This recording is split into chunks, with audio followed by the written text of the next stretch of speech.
কমিশনের কোপে বাদ যাওয়াদের সাংবিধানিক অধিকার ক্ষুণ্ণ হচ্ছে একথা মুখে বলছে সুপ্রিম কোর্ট, কিন্তু ভোটদানের অধিকার ফেরানোর প্রতিশ্রুতি দিতে পারছে না। শুক্রবার সুপ্রিম কোর্টে বিশেষ আবেদন জানান আইনজীবীরা।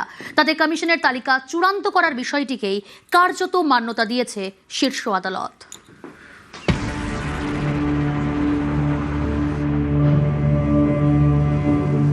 6 এপ্রিল সুপ্রিম কোর্টে ছিল বাংলার এসআইআর মামলার শুনানি।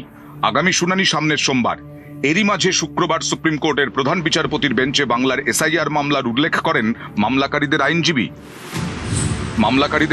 বলেন, অনেক আবেদন বাকি রয়েছে। নির্বাচন কমিশন 9 এপ্রিল ভোটার তালিকা ফ্রিজ করে দিয়েছে।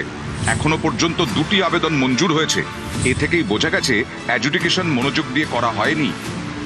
বিচারপতি জয়মাল্য বাগচি তখন বলেন, ভোটার তালিকা ফ্রিজ করার বিষয়টি 13 এপ্রিল দেখব। নির্বাচন কমিশনের আইনজীবী বলেন, ভোটার তালিকা চূড়ান্ত হওয়ার দিন ছিল 9 এপ্রিল। তারপরে আর বিবেচনার জায়গা থাকে না, কিন্তু ভোট দেওয়ার অধিকার থেকে যায়। বিচারপতি জয়মাল্য বাগচি বলেন, আমরা বৃহত্তর আর্কিটেকচার ভাবছি। নির্বাচনের কাট অফ তারিখ রয়েছে, তার বাইরে একটি সাংবিধানিক অধিকার রয়েছে, সেটা হলো ভোটার তালিকায় থাকার, পরবর্তী নির্বাচনে ভোট দেওয়ার। সেটাই অনেক বেশি স্থায়ী এবং বৃহত্তর বিষয়।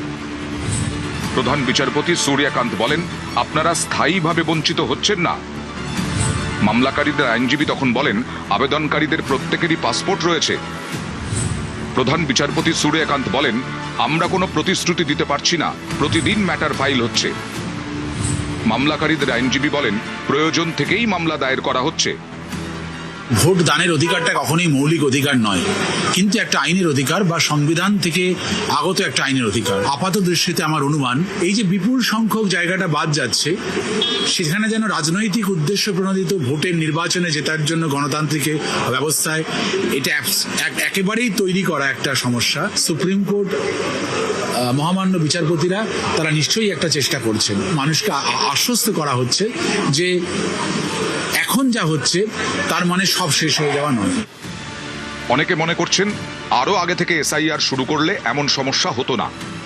তাড়াহুড়ো করে করতে গেলে যে ঘটনাগুলি ঘটে, সেটা হচ্ছে যেটি একেবারে সঠিক কাজ, সেটা সবসময় হয় না। উদ্দেশ্যটা আমাদের রাষ্ট্রের একেবারে সঠিক, যে একটা ভালো ভোটার লিস্ট বানানো, কিন্তু তার যে পদ্ধতিগত জায়গা, সেইখানে কিন্তু বিভিন্নভাবে সীমাবদ্ধতা দেখা গেছে। মোটের ওপর 2টি বিষয় খুব পরিষ্কার হওয়া দরকার।